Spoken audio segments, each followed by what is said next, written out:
Le projet de loi doit désormais faire l'objet, lundi prochain, d'une commission mixte paritaire chargée de trouver un texte commun entre députés et sénateurs. La réforme poursuit son parcours parlementaire.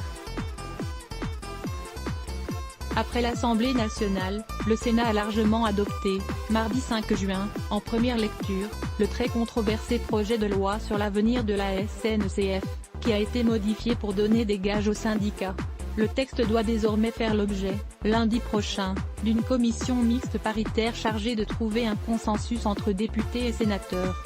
En cas d'accord, ce sera la fin du processus législatif. Le Sénat a introduit plusieurs amendements, dont une partie avec l'aval du gouvernement et sur proposition des syndicats réformistes, pour préciser le volet social de la réforme. L'ultime version du texte fait passer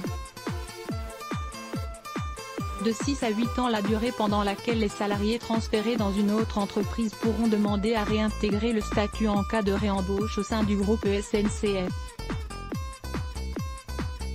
Les sénateurs ont aussi adopté des amendements visant à maintenir une desserte fine de tous les territoires. Ils n'ont en revanche pas abrogé les grands principes de la réforme, à savoir l'ouverture à la concurrence, la fin du statut de cheminot pour les nouvelles recrues et la transformation juridique de la SNCF. En réponse aux inquiétudes quant à une future privatisation de l'entreprise, le Sénat a introduit dans le texte la notion d'incessibilité des titres de la société ferroviaire et de ses filiales SNCF Réseau et SNCF Mobilité. Pour le gouvernement, les résultats des travaux au Parlement devraient convaincre les cheminots de cesser la grève.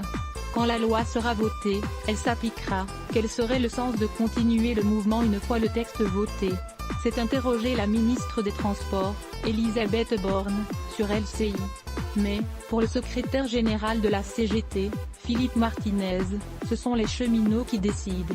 La 14e séquence de grève de 2 jours doit commencer jeudi. Le mouvement par intermittence est censé durer jusqu'au 28 juin. À lire aussi sujet associé SNCF grève à la SNCF Eco Conso Transport.